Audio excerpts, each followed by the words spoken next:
হুজুরের কথাগুলো সবাই মনোযোগ দিয়ে শুনেন। কোরআনের প্রতিযোগিতায় গোটা দুনিয়ার মধ্যে শ্রেষ্ঠ সন্তানকে এ সরকার সম্মানিত করতে পারে নাই, ব্যর্থ।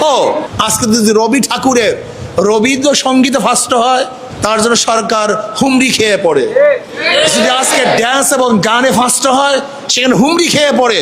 আমরা খুনের দিক থেকে 1 নম্বর হই, গুমের দিক থেকে 1 নম্বর হই, দুর্নীতির দিক থেকে 1 নম্বর হই, লেকিন বিশ্ব জয়ের মতো শুধু একটাই আমাদের সাবজেক্ট, সেটা হলো কোরআন। আজকে বাংলাদেশ সরকারের উচিত ছিল এই জাকারিয়াকে সরকারিভাবে সম্বোধন দেয়া, রব্বি হাবলি মিনাস সলিহিন। আসলে শুধু সন্তান চাইলে হয় না। ইব্রাহিম আলাইহিস সালাতু আল্লাহর কাছে দোয়া করছে, রব্বি হাবলি মিনাস সলিহিন, আল্লাহ নেককার সন্তান দাও। অনেকে আমার কাছে এসে দোয়া চায়, হুজুর দোয়া করে আল্লাহ যেন সন্তান দেয়। আমি বললাম, আপনার সন্তান দিয়ে কি করবেন যদি সন্তান নেককার না হয়, দিনদার না হয়? এই সন্তান দিয়ে আপনারা সন্তান চাইতেও তো জানেন না। এইভাবে দোয়া চাও যে আল্লাহ তুমি আমাকে নেককার সন্তান দান করো। আজকে সে শুধু গর্বিত নয়, আমাদের গোটা বাংলাদেশকে গর্বিত করেছেন, এই জামিয়াকে গর্বিত করেছেন, আমাদের বরিশাল বিভাগকে গর্বিত করেছেন, আমাদের মুরব্বীদেরকে গর্বিত করেছেন। আমি জাকারিয়ার জন্য দোয়া করব, সিনহাসপাত জাকারিয়া। আজকে দেখেন, বাংলাদেশে 1 নম্বর হওয়ার মতো কিছু নেই আমাদের বাংলাদেশ।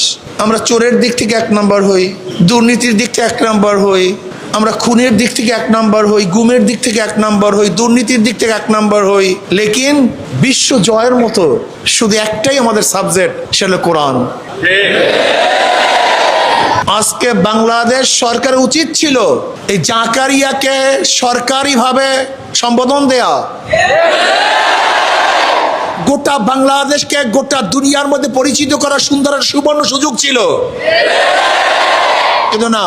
আজকে যদি রবি ঠাকুরের রবীন্দ্র সঙ্গীতে ফার্স্ট হয়, তার জন্য সরকার হুমড়ি খেয়ে পড়ে। যদি আজকে ড্যান্স এবং গানে ফার্স্ট হয়, সেখানে হুমড়ি খেয়ে পড়ে। কিন্তু কোরআনের প্রতিযোগিতায় গোটা দুনিয়ার মধ্যে শ্রেষ্ঠ সন্তানকে এ সরকার সম্মানিত করতে পারে নাই, ব্যর্থ।